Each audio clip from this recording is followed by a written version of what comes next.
Sir देखिए sir, जो जेसीएल का जो एग्जाम कैंसिल हुआ है सर, और जेसीएससी का जो एग्जाम कैंसिल हुआ है सर, निश्चित तौर पर युवाओं में गलत संदेश गया है। हमारी सरकार जांच करा रही है और खास करके मैं देख रहा हूं कि बीजेपी के हमारे विधायक लोग भी मांग कर रहे हैं। अच्छी बात है, जांच होना चाहिए सर, लेकिन सर मेरा मांग है सर, युवाओं की जो फीलिंग है मैं बताना चाहता हूँ। बीजेपी के मंशा है कि सर इसका एग्जाम ना हो।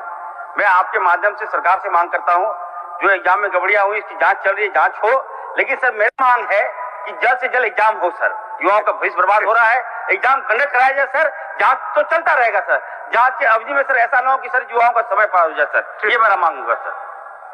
माननीय अध्यक्ष महोदय, हमारा सवाल एक नंबर पर है, लेकिन आज मेरे सवाल से ज्यादा महत्वपूर्ण राज्य के जो लाखों नौजवान है महोदय, वो महत्वपूर्ण है। आज जिस प्रकार से जेएसएससी में लाखों रुपए में 25 लाख 30 लाख रुपए में हाट बाजार में बेचा गया प्रश्न पत्र महोदय, ये बहुत ही शर्मसार करता है पूरे राज्य को। महोदय, मेरा आपसे आग्रह है कि इस घटना की सरकार ने एसआईटी से जांच कराने की कही है, कर भी रही है, चेयरमैन ने इस्तीफा दे दिया, लेकिन किंग पिन कौन है इस घटना का महोदय, ये जानना राज्य की जनता को जरूरी है कि आखिर कौन लोग सत्ता के शीर्ष पर बैठे हैं जिन्होंने इस प्रकार के कुकर्म को अंजाम दिया है महोदय। राज्य के जो लाखों नौजवान आज सड़क पर हैं, जिन्होंने कठिन तपस्या की, परिश्रम किया, लेकिन आज दर दर के ठोकर खा रहे महोदय। इसलिए मेरा आपसे आग्रह है कि सरकार अविलंब उठकर और इसकी सीबीआई जांच कराए महोदय, ताकि दूध का दूध और पानी का पानी हो जाए। माननीय मंत्री जी कौन जवाब दे रहे हैं?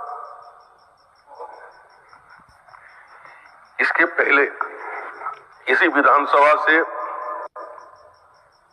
पारित किया गया था कि कोई भी एग्जाम कंडक्ट में गलती हो या क्वेश्चन लीक हो, उस पर कार्रवाई किया जाएगा। ये पूरे हिंदुस्तान में कुछ राज्यों में ऐसा नियम बनाया गया था। सरकार हमेशा गंभीर रहा कि नौजवानों से खिलवाड़, उसकी जिंदगी से खिलवाड़ नहीं हो, उसके लिए कानून भी बनाया गया। ये घटना घटी है, सरकार की संज्ञान में है, एसआईटी की गठन किया गया है, और मैं चाहता हूं अगर इस एजेंसी के द्वारा आने वाले दिनों में अगर का निष्पादन नहीं हो पाता है तो निश्चित तौर आगे कार्रवाई की जाएगी।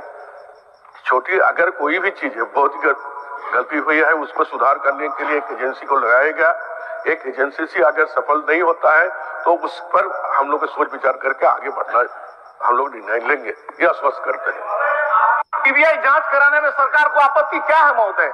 आखिर आप भी न्याय चाहते हैं, हम भी न्याय चाहते हैं महोदय। ऐसे एजेंसी को काम दिया गया जो दक्षिण में ब्लैकलिस्टेड है महोदय। कि अगर कोई भी थाना में केस दर्ज होता है महोदय, पूरी बात सुन लीजिए। मैंने कहा कि आगे नहीं कार्रवाई करेंगे। हमने कहा कि कभी भी कोई केस अगर दर्ज होता थाना में, एक बार तो एसपी ऑफिस नहीं जाते हैं, डीआईजी के यहाँ नहीं जाते हैं, तो हमारी सरकार ने संज्ञान लिया। और इसके पहले भी हम लोगों ने इस बात को आम जनता के बीच में मैसेज देने की काम किया कि इस तरह का अगर कोई कार्रवाई होता है उस पर इतना साल का सजा होगा, इतना रुपया उसका जुर्माना होगा। ये तो हमने हमारी सरकार ने सोच रखी थी, और मैं इस बात को विश्वास दिलाते हैं अगर इस जो एसआईटी गठन हुआ है, इस एसआईटी गठन में अगर सफल नहीं होते हैं तो आगे की कार्रवाई की जाएगी। ठीक है मेरी चीज महोदय बोले। गृह कार्य मंत्री जी ने कहा कि एसआईटी गठन किया है, हम लोग भी कह रहे हैं एसआईटी गठन किया है, लेकिन एसआईटी वो बड़े लोगों तक पहुंचने से पहले दबा दिया जाएगा। और जैसी सूचना भी आ रही महोदय, इसी विधानसभा ने कदाचार अधिनियम को पार किया, निवारण निरोध अधिनियम को, उसके अनुसार तो कार्रवाई नहीं हुई। उसमें क्या था, जब अविलंब गिरफ्तारी होगी, गिरफ्तारी नहीं हुई, और जो गिरफ्तारी हुई है वो विधानसभा के स्तर के कर्मचारी उसमें शामिल थे महोदय।